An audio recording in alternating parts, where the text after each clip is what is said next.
If you've been working on improving your SEO, you may have heard of keyword difficulty, which is essentially a metric of how difficult it is to rank for a specific keyword.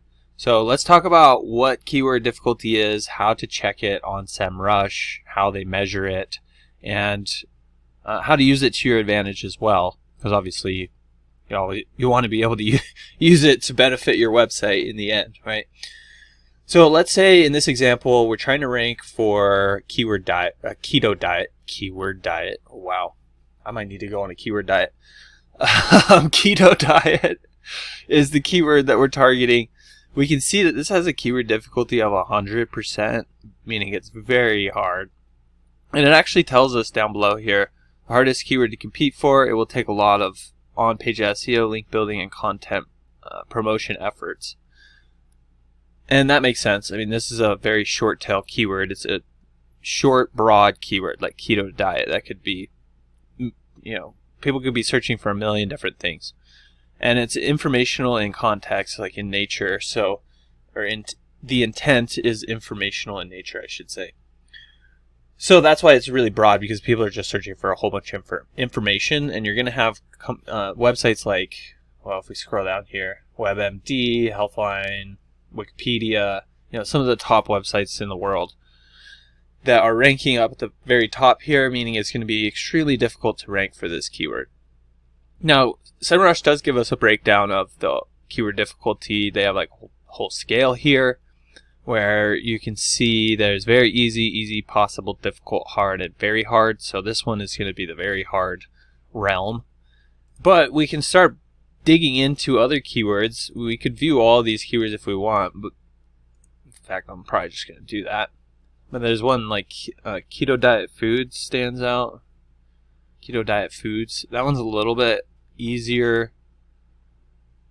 But we can also filter these out, right? So instead of skimming through this whole thing and trying to find all the good ones, we can just use some advanced filters and use we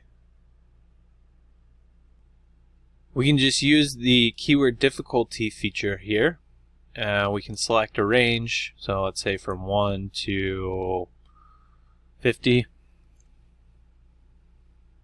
or we could do 49. That's the top of the possible range. Now we have a whole bunch of keywords. Keto diet plan free PDF. Now that's something we could actually go and make that PDF and have a chance of ranking for that keyword. And it has a little bit more of a commercial intent, which is good. So somebody's kind of looking to take the next step and buy something eventually, even though it does say free in it. But it's probably a little bit further down the buying funnel there. Mediterranean, keto diet, there's like a whole bunch of keywords here that we could target, and maybe we don't really want the more difficult ones. Maybe we just want up to like 29. These are probably going to be even more broad, more long tail keywords, and probably less search traffic as well. So that's the other thing you have to keep in mind, is depending on what keyword difficulty there is for a keyword, there's probably going to be varying amounts of traffic. So you saw with keto diet, if we go back to that term, that gets 301,000 searches a month. It has a keyword difficulty of 100. And then it drops off a bit. I mean, some of these are still way up there, but the keyword difficulty drops off for this set of terms below like 6,000-7,000, somewhere in there. Starts to get a little bit more possible to rank for these terms. So that's keyword difficulty in a nutshell, at least on Semrush. If you don't already have a Semrush account, I'll leave a link down below where you can get signed up for a free trial and test all this stuff out. But I hope this was helpful. If there's anything you did have questions about, don't hesitate to reach out. You can just drop your questions in the comment section below, and I'll be sure to get back to them there. If you're like most new business owners, you're probably struggling to get your online presence established, let alone get it to the point where it's bringing you a consistent flow of customers, right? So that's why I created this free course where I actually walk you step by step through the whole process of setting up your online presence. This is the same process we've been using for our clients for over a decade at one of my agencies.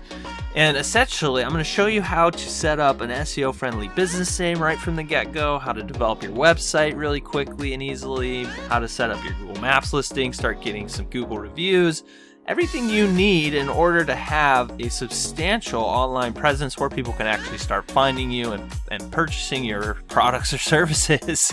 The best part is I'm going to show you how to do it in under a couple of hours and all for less than $50. If you're interested, I'll leave a link below where you can get signed up today. Make sure to check this course out for free right now because I'm probably going to start charging for this at some point in the future. All right, I'll see you on the other side.